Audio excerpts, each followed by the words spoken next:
شهر رمضان الذي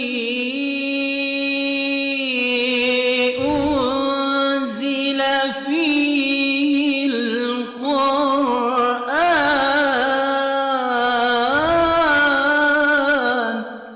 هدى للناس وبينات من الهدى والفرقان.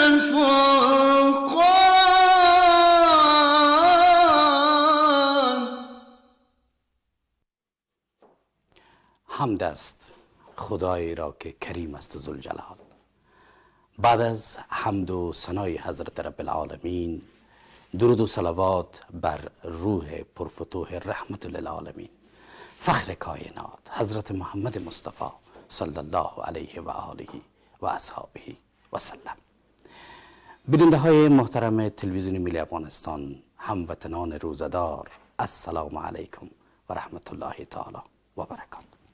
معلوم دار است که برنامه خاص افطاری است و برنامه شهر رمضان الحمدلله و المنه که بخیر آغاز شده. در برنامه بیننده‌های عزیز بخش‌های مختلف داریم. تلاوت قرآن کریم داریم، صحبت با علمای بزرگوار داریم، صحبت با آشپز داریم. آشپز داریم برای ما لایف دیگ پخته میکنن، میبینیم چی افطاری درست میکنن. پیش از این چیزایی که یاد کردم، چقدر زیبا است که برنامه را با تلاوت آیات چند از کلام الله مجید آغاز بکنیم که سرآغاز خوب برنامه ما باشه. از جناب قاری صاحب خلیل الله خلیل خواهش میکنیم که در جایگاه قرار بگیرن و آغازگر برنامه امروز شهر رمضان باشن. جناب قاری صاحب تشریف بیارین در جایگاه و قرائت بفرمایین. اول خو بفرمایین. قاری صاحب بسازت خوش آمدین، صفا آوردین، مانده نباشین، انشالله خوب هستین. چطور آغاز کردی؟ رمضان چطور آغاز کردی؟ الحمدلله و فضل خداوند بخیر. انشالله بر شما مبارک باشه، برای تمام امت اسلامی رمضان مبارک باشه. جزاکم الله خیر. گشنه هستی، تشنه هستی چی؟ والا بس نه تشنه هستیم ولا نه گشنه هستیم ماشاءالله. گشنه و تشنه نیستی؟ عادی هستی هستی ماشاءالله. خدا را شکر. خوب تیر میشه.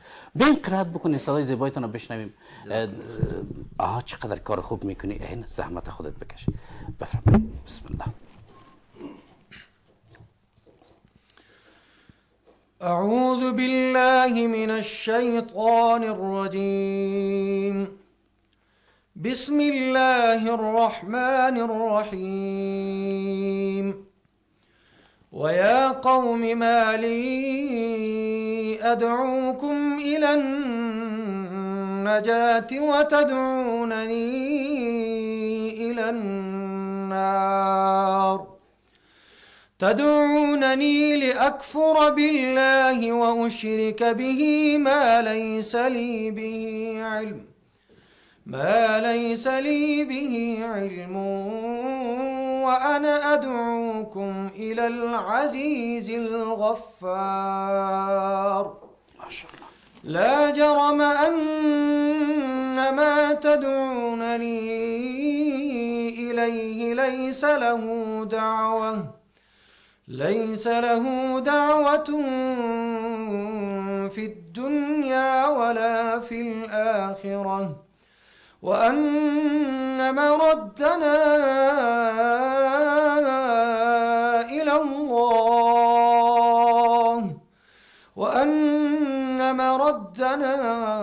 إلى الله وأن المسرفين هم أصحاب النار. فستذكرون ما أقول لكم وأفوض أمري إلى الله والله بصير بالعباد. فوقاه الله السيئات ما مكروا وحاق بآل فرعون سوء العذاب.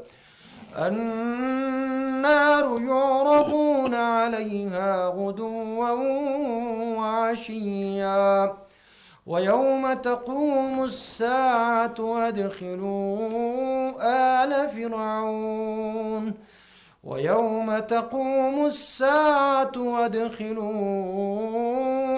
آل فرعون أشد العذاب وإذ يتحاجون في النار فيقول الضعفاء للذين استكبروا إنا كنا لكم تبعا فهل أنتم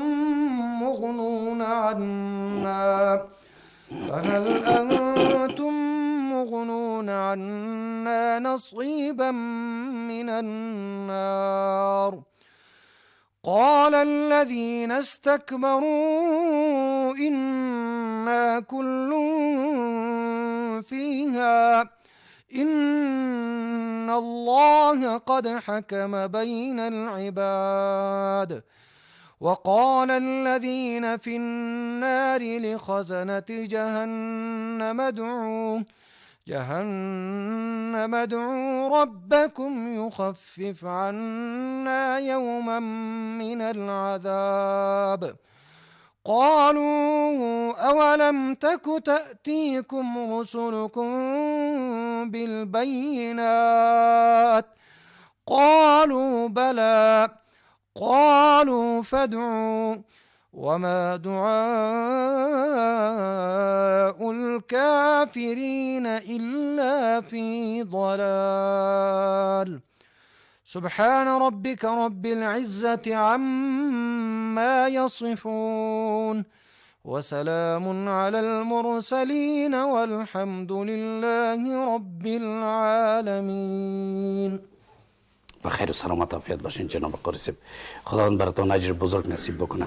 یک چیز را پرسان بکنم که سبکی را که خواندین این کدام سبک است؟ حدر خواندین، چه رقم تلاوت کردین؟ کدام سبک است؟ نمی جناب واجد مبارک نمی حدر است و آواز خود ما است. ماشین نکردم از کدام قاری صاحب. بسیار زیبا قرآن خواندین ماشاءالله. خدا براتون اجر نصیب حسن نظر شما. سلامت عافیت باشین. بیننده عزیز، میریم که یک حدیث مبارک را با هم یک جا ببینیم بشنویم. بعد از حدیث انشالله که باز هم با ما باشین، برنامه ادامه داره.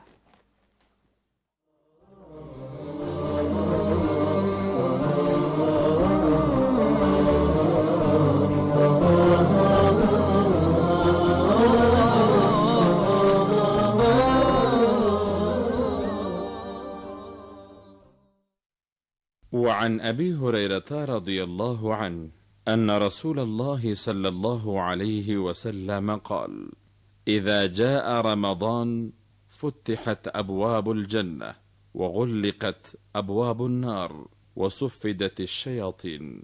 متفق عليه.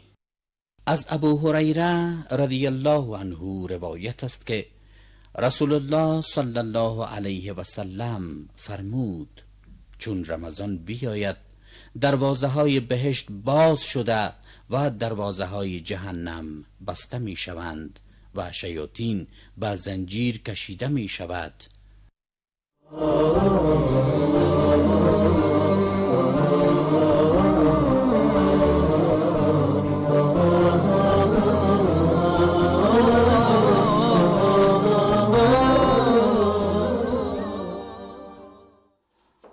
دوستان عزیز، بازم خوش آمدین. رمضان بر همتان مبارک باشه. یک قسمت بسیار مهم برنامه وقتش فرا رسیده. میخوایم که سوال روز را بر هموطنان عزیز خود بیان کنم. از همکارای خوب خود خواهش میکنم که سوال روز را در اسکرین بگذارن. من سوال را میخوانم، بعد از او باز انشالله پیرامون سوال هم امرایتان صحبته که می داشته باشم.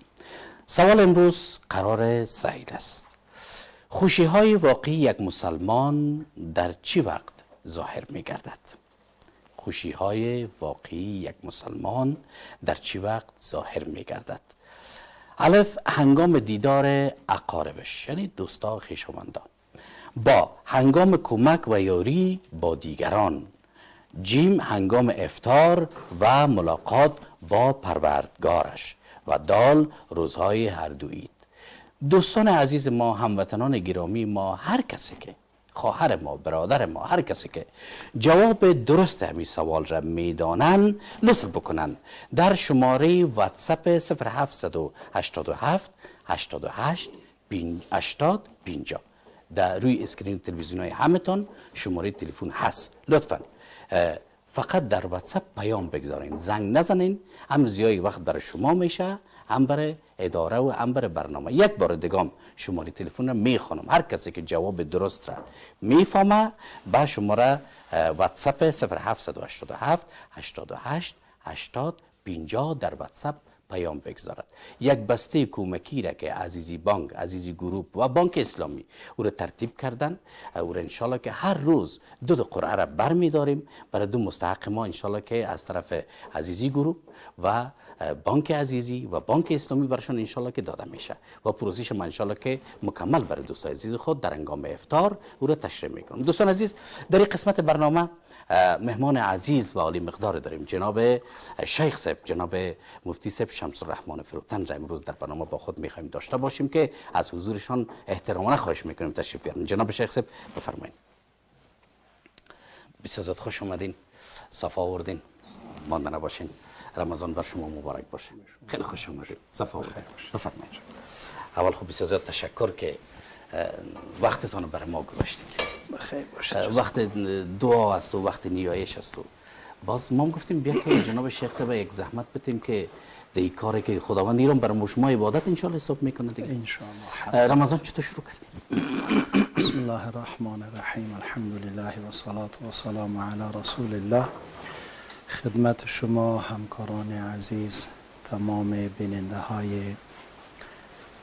تلویزیون ملی افغانستان، خواهران و برادران در خارج و داخل کشور، السلام علیکم و رحمت الله و برکاته. امیدوار هستم که طاعات و عبادات و قیام و صیام و تراویح و قرائات تمام مسلمانان را الله متعال به درگاه خویش قبول و منظور گردانیده باشد. واقعا روز سوم ماه مبارک رمضان را طبق معمول با اذکار صبحانه آغاز کردم. خدا شکر. خدا شکر. بخیر سلامت و عافیت باشین. جناب شیخ صاحب، ماه مبارک رمضان جدا قابل تبریک گفتن هست. من هر روز خواهش میکنم از دوستای خود، هر جای با هر کسی که روبرو شدن در وظیفه خود، در سر کار خود، در دکان خود، رمضان مبارک بکنن، چون رمضان خیلی یک ماه مبارک است. حتی که شما با صحبت زیبایتان بفرمایید، حتی که پیامبر ما صلی الله علیه و سلم مهربانی دارند که نفس کشیدن یک مؤمن در این روز عبادت حساب میشه. از این کده دیگه بهانه خوب به خاطر تقرب جستن نیست. جناب شیخ صاحب، همونطور که با شما قبلا صحبت کردیم که پیرامون احکام رمضان، چون روزای اول است، احکام رمضان را بدانیم. حکم رمضان چی است؟ بالای کدام اشخاص رمضان روزه گرفتنش فرض است، بالای کدام اشخاص نیست؟ روزه ماه مبارک رمضان بالای کسان فرض است که اونها همون شرایط فرضیت در وجودشان باشد. اول اینکه مسلمان باشد. واضح است که بالای غیر مسلمان ماه مبارک رمضان، روزه ماه مبارک رمضان فرض نیست. دوم اینکه عاقل باشد. کسی که مجنون و دیوانه باشد بالای او روزه ماه مبارک رمضان فرض نیست. سوم اینکه بالغ باشد. روزه ماه مبارک رمضان بالای کسی که هنوز بالغ نشده باشد فرض نمی باشد. چهارم این که مسافر نباشد، یعنی مقیم باشد. گرچه برای مسافر و ان تصوموا خیر لکم، اگر روزه بگیرن خیلی خوب است، ولی باز هم خداوند متعال برای مسافر اجازه داده است که اگر سفر بالایش سخت تمام می شود روزه را بخورد. پنجم این که خانم ها در حالت حیض و نفاس نباشند. یعنی چیزی که با روزه در تضاد است اونها در او حالت قرار نداشته باشند. و ششم این که یک روزه‌دار یا یک مؤمن توان روزه را داشته باشد، یعنی که به اتو یک مرض مبتلا نباشد که اگر روزه بگیرد با روزه گرفتن مرضش زیاد میشه یا جور از خود مریض میشود یا صحتمندیش به تأخیر میافتد. هفتم این که اگر روزدار خانم باشد شیرده و حامله نباشد، که اگر شیرده و حامله باشد باز در اونجا شرایط خود داره که در کدام حالات یک خانم شیرده و حامله روزه را خورده میتواند و در کدام حالات روزه را خورده نمیتواند. در مجموع این 7 شرایط فرضیت روزه بالای یک مؤمن می باشد. باز هر شرطش از خود جزئیات و فروعات دارد که از دیدگاه فقه حنفی باز اگر وقت بود میشد که رویش صحبت بکنیم. جناب شیخ صاحب، یک کس خواسته که بخیر مسافر شود. من این سوالا رو به خاطر در روزای اول ترتیب کردم که میشه بعضی دوستای ما در می روزای ماه مبارک رمضان بخیر سفر داشته باشن. اگر بگیرن خوب، اگر یعنی افطار کنن، کدامش عزیمت است کدامش رخصت است؟ از دید فقه حنفی روزه گرفتن مسافر در سفر عزیمت است. اصل این است که روزه بگیرد، زیرا الله متعال می فرماید که وان تصوموا خیر لکم، اگر شما روزه بگیرید برای شما بهتر است. و قصر نماز از دید فقه حنفی در سفر عزیمت است که حتما باید قصر شود. و امام شافعی رحمه الله می فرماید که اصل این است که باید قرعه خوانده شود، خو رخصت این است که قصر شود.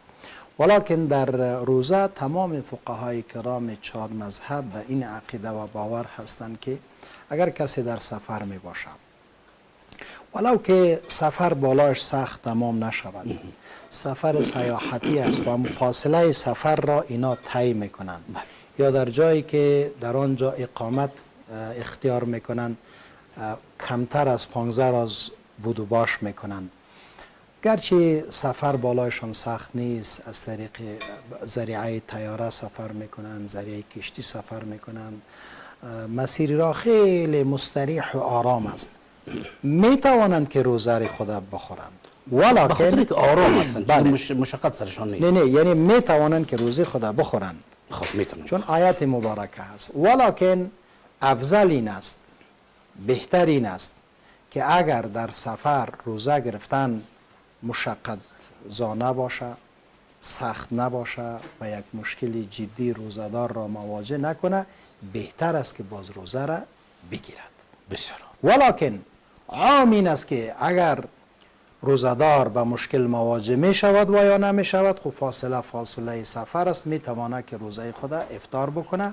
ولکن متوجه باشد که هر وقت که پس به خانه خود برمیگرده بعد از ماه مبارک رمضان قضایی روزه های خود باید بیاورد. ولی در مجموع در شرایط کنونی ما و شما می بینیم که در اکثر جاها سفرها خیلی آسان است، مستریح است و خصوصا در نمی موسم و فصل که هوا هم خیلی گرم نیست، در هر کشور در نمی موسم هوا خیلی خوب می باشد. اگر روزه را مسافر بگیرد این بسیار نیکو و زیبا هست. جناب شیخ صاحب، یک چیز دیگر میخوام پرسان بکنم. همین مریضی که در آیت شریف آمده، مسافر و مریض که در آیت قرآن شریف آمده، کدام نوع مریض؟ بله.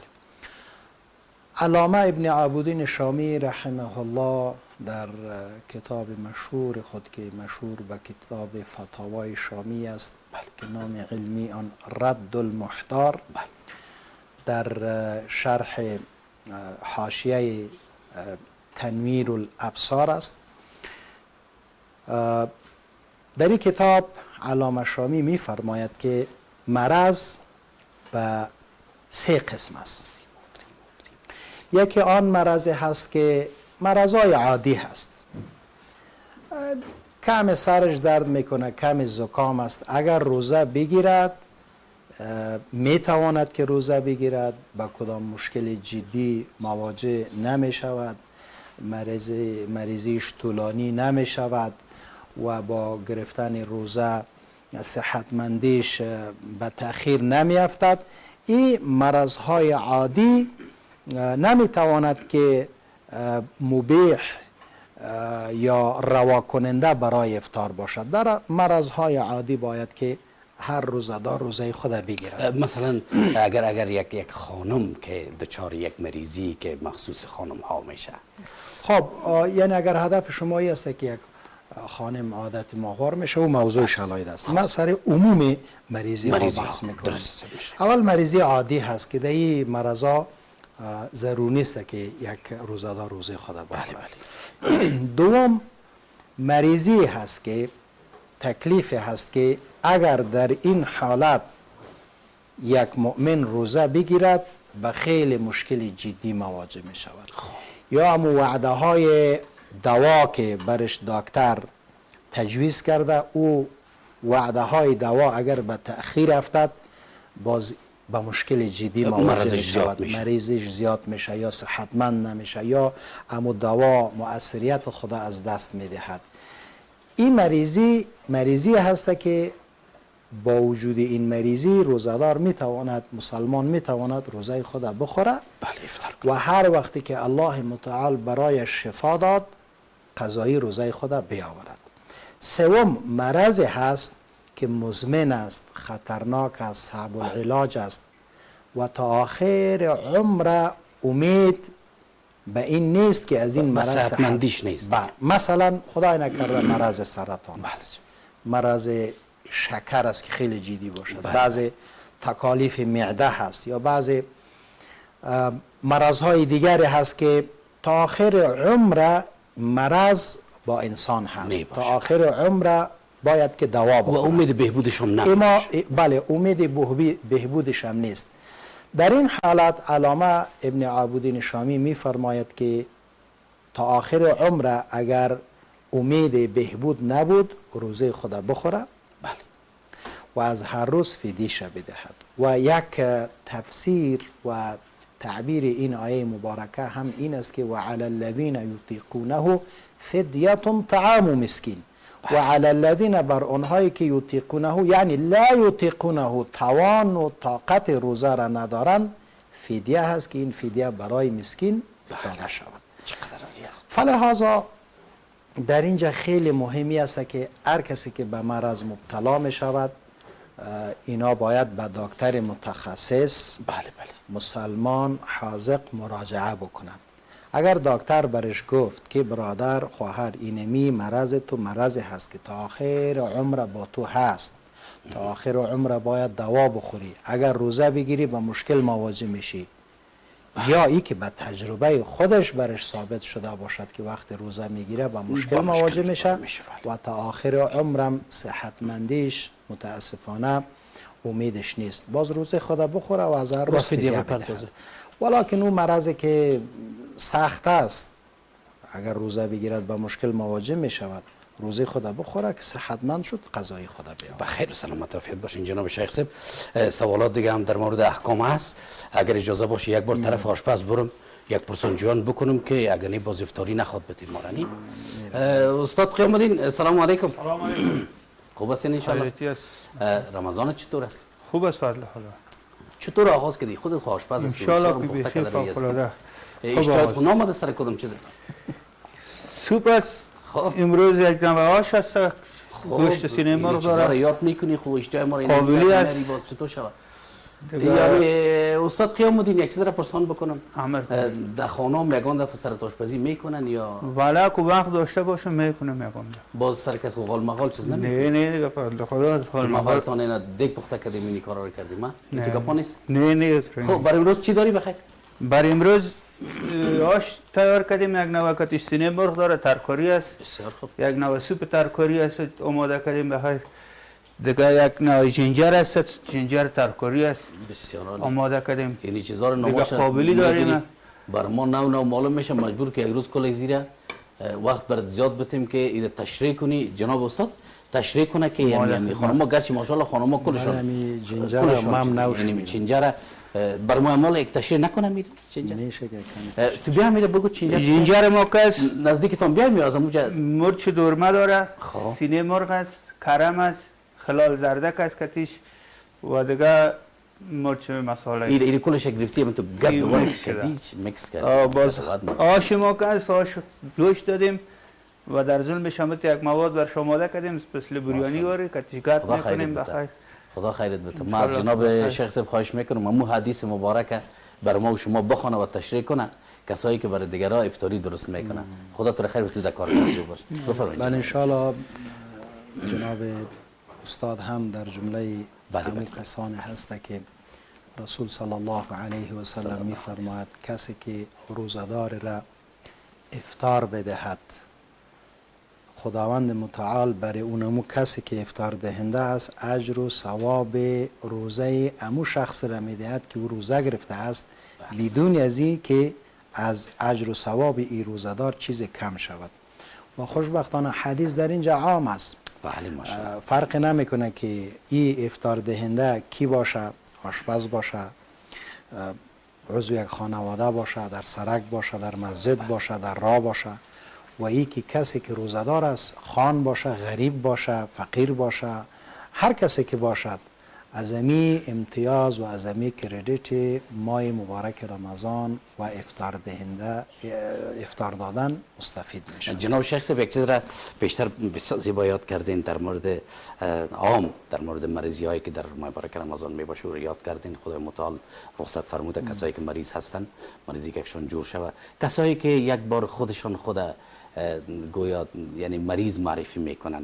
بعضی را داریم که میگه معده بسیار تکلیف داره، اگر دوا رو نخورم فقط معلوم می است که عاقبت اینمی کارشان چی خواهد بود. ببینید اصلا امی روزه که هست در حقیقت یک تعامل با الله متعال است سبحان الله. و به همین خاطر است که در حدیث قدسی الله متعال می فرماید که الصوم لی و انا اجزی به. روزه خاص به خاطر ما هست و ما مکافات روزه را می دهم. یک کسی که خود مریض معرفی میکنه در حالی که مریض نیست، یا مریض است خب به گونه نیست که این مریضیش مبیح برای روزه خوردن شود، ولکن باز میگه که من مریض هستم و چطور است و چنان است روزه را میخوره، این گناه است، گناه کبیره هست. بله طبعا یعنی خوردن خود روزه گناه کبیره صراحتا از امر الله متعال عدول کردن است. در این عرصه اگر کسی بخواهد که بهانه جویی بکند، خب هیچ بهانه جویی نکنه، برای مردم خودم معرفی کنه که ما روزدار هستم، روزه گرفتم، خب وقتی که به اتاق رفت دروازه را قلف کند و روزه خود بخوره میتونه. اینا برای روزه خوردن ده ها بهانه هست، هیچ بهانه هم نه، برو پت روزه تا بخور. بله.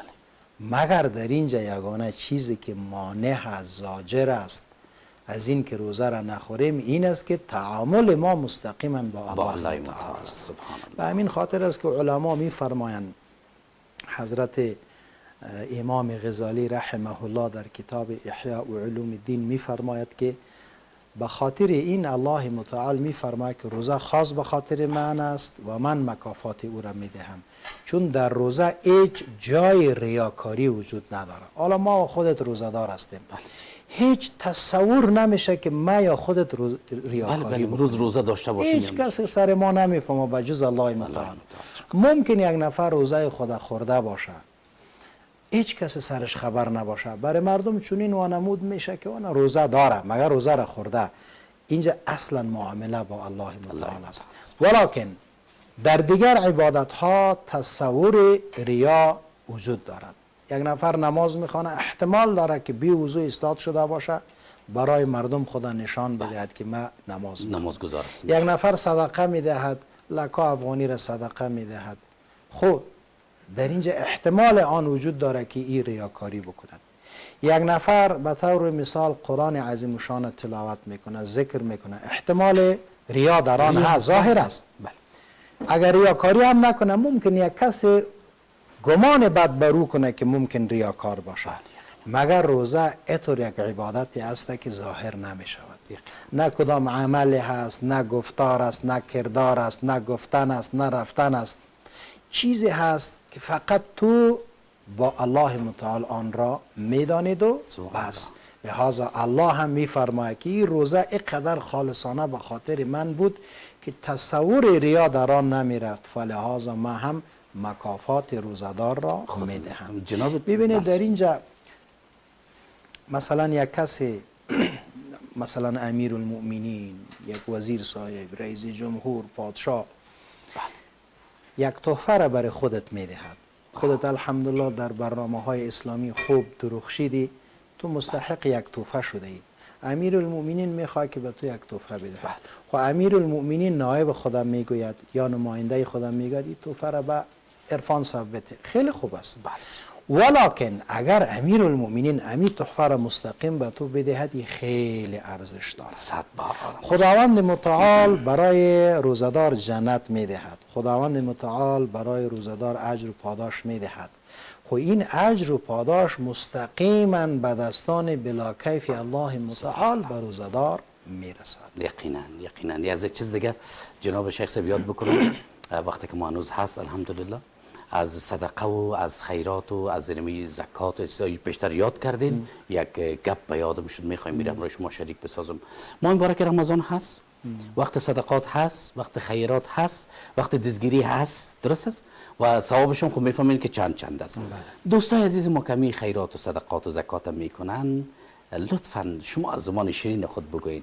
عکاسی میکنن، فیلم میگیرن، بکنن نکنن. به نظر من هر معامله انسان با الله باشد. بله. این خیلی خوب است. هدف ما رضایت الله متعال باشد. الذين ينفقون في السراء والضراء، اونهایی که در حالت سختی و در حالت آسانی انفاق میکنن و انفاق میکنن به طور آشکارا و انفاق میکنن به طور خفیه، حالات فرق میکنه. اگر یک نفر میخواهد که امو صدقه و خیراتش نشر شود و هدفش این است که خدا از ما راضی شود و دیگران تشویق شود، در اینجا باز اگر این را نشر میکنه اشکال نداره، خب مشروط به ای که فقیر و مسکین در اینجا تصویرش نشر نکند، مستحق فیلمش نشر نکند، عکس خدا بگیره، عمل خدا فیلمش بگیره، اموالات توزیع بگیره، خب عکس از فقرا را نیز، زیرا اونا به هر حال عزت نفس دارن، ولو که اونا میگن اجازه هست. بعض فقرا از مجبوری میگن اجازه هست، شاید اگر بگوین که من اجازه نتم برای من خیرات نته، ولکن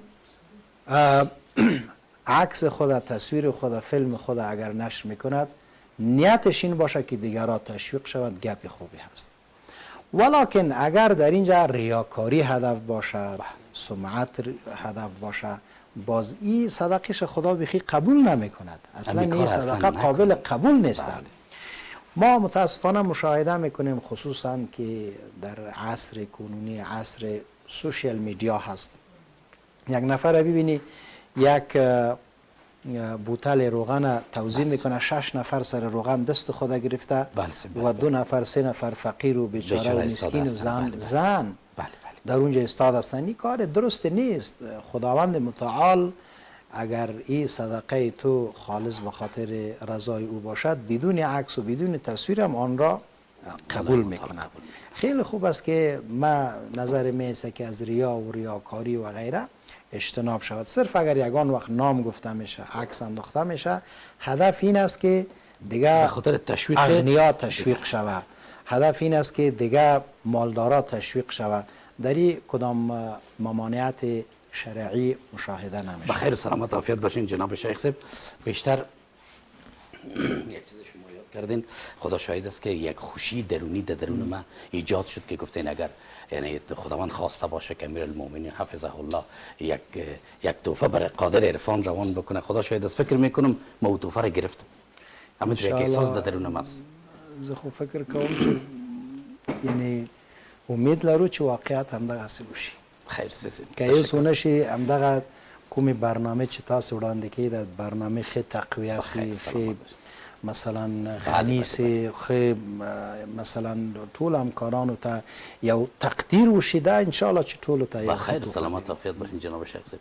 رمضان بر شما مبارک باشه. دوستان عزیز، شاید لحظات کم را داریم، دقیقاً وقت از این فرا رسیده که اسماء الحسنای مبارک را با هم یک جا ببینیم بشنویم. بعد از اسماء الحسنای مبارک نوبت اذان مبارک است. با اذان انشالله که همه شما افطار میکنیم. رسول مقبول صلی الله علیه و سلم زیبا میفرمایند که یکی از نقاط، یکی از اوقاتی که دعا او قبول میشه نزدیک افطاری است.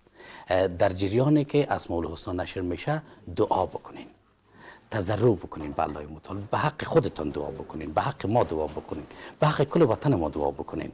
خدای متعال روزه و نماز همه ما را قبول بکنه. میریم به طرف اسماء الحسنا. هو السمیع البصیر. دعای وقت افطار روزه. اللهم لك صمت وبك آمنت وعلى رزقك أفطرت. یا الله، من برای تو روزه گرفتم و تو ایمان آوردم و بر رزق تو افطار نمودم.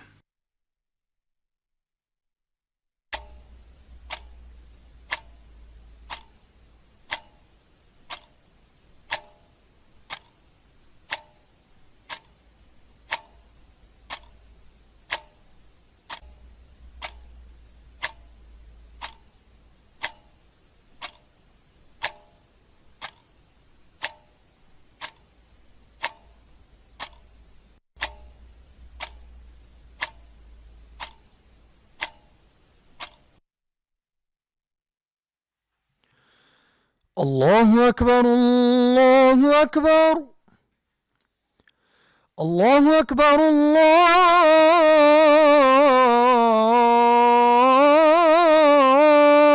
الله أكبر. أشهد أن لا إله إلا الله.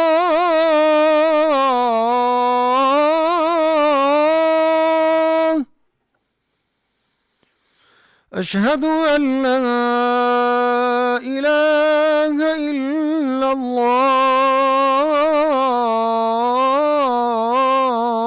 الله.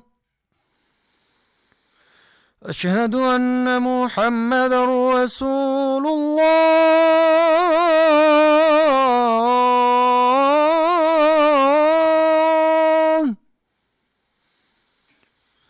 أشهد أن محمدا رسول الله.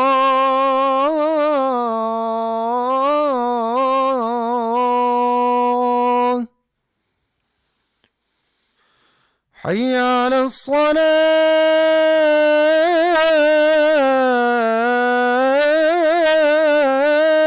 الصلاة. حي على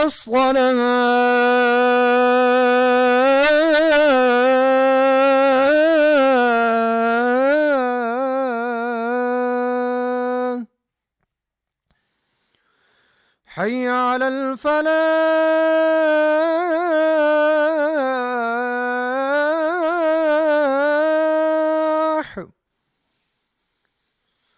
حي على الفلاح.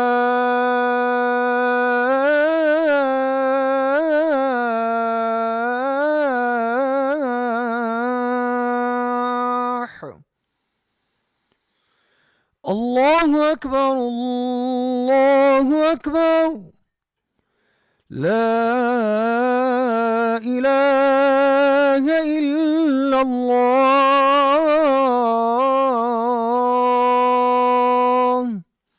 اللهم رب هذه الدعوة التامة والصلاة القائمة آت محمدا الوسيلة والفضيلة وابعثه مقاما محمودا الذي وعدته حلت له شفاعتي يوم القيامة إنك لا تخلف الميعاد برحمتك يا أرحم الراحمين. خدا براتون خیر بده. بیا قرص، بیا میربونی، بیا افطار بکن. خدا برات خیر بده. افطاری از دست ما بگی که خدا برام ثواب نصیب بکنه. بفرمایید. خدا براتون خیر بده. سلامت باشین. استاد از شما بسیار تشکر در برنامه تشریف آوردید. بیننده عزیز محترم، ان شاءالله که افطار خوب و خوش کرده باشین. امید از این است که الله متعال تمام طاعات و عبادات ما و شما را مورد قبول و مقبول خود قرار بده. دقیقاً وقت از این فرا رسیده، همونطور که در جریان برنامه سوال روز را خواندم. از این کار خوبم خواهش میکنم که همون بستگی که قرعه در بینش انداخته شده، این شماره های تلفن هموطنان عزیز ما درج شده او را بر ما بیارن. انشالله که قرعه کشی میکنیم، برنده را اعلان میکنیم. بعد از باز بخیر همه ما و شما به پناه الله متعال باشیم. جناب شخص یک قرعه بگیرین. پیشتون نگاه کنید. بسم الله و علی برکت. جناب قاسم یک قرعه بگیرین. بسم الله. برنامه بتین سب. بسیار تشکر. جناب شیخ سب برنامه بتین. شما سب افطاریتان ادامه بتین، افطار کنین، نوش جانتان. اشتهای خوب براتون میخوایم. هموطنان خوب ما که امروز در این مسابقه یا در این سوال و جواب اشتراک کردن، اما کسی که برنده شدن دو قرعه را برداشتیم. یکیش هست 0730 45 50 40. ایره ما طرف کامرا میگیریم که همکار ما ایره فوکس بکنه. شماره را باز میخوانم 0730 45 50 40. و قرعه دوم برنده ما خواهر ما هستن یا برادر ما هستن، هر کس که هستن 077 47 80 481. ما ایره به طرف کامرا میگیریم که دروش فوکس بکنن. جناب عرفان صاحبی شماره کسایی که شماره شیجه هست اینا یعنی در حقیقت مستحقین هستن یا هر کسی جناب که شخص بسیار موضوع خوب را یاد کردین. ما همیشه در آخر برنامه یاد میکنیم اما هر دوست ما، هر برادر ما که برنده هستن اگر مستحق خودشان نیستن کوشش بکنن که یک از هموطنان عزیز خود خیش و قوم پیدا بکنن، امی شما را بر اما جایزه را بر جنا بدن. دوست عزیز ما که برنده شدن هم از دیروز هم از امروز، فردا بخیر اداره تعلیمات اسلامی تشریف بیارن. پارچه را که انشالله از طرف اداره برشون داده میشه، عزیزی بانک باز بخیر تشریف میبرن. اما بسته کمکی را که از طرف عزیزی بانک و بانک اسلامی و عزیزی گروه برشون تهیه شده او را تسلیم میشن. دوستان عزیز تا برنامه فردا خداوند یار و یاور همه ما شما با طاعت عبادت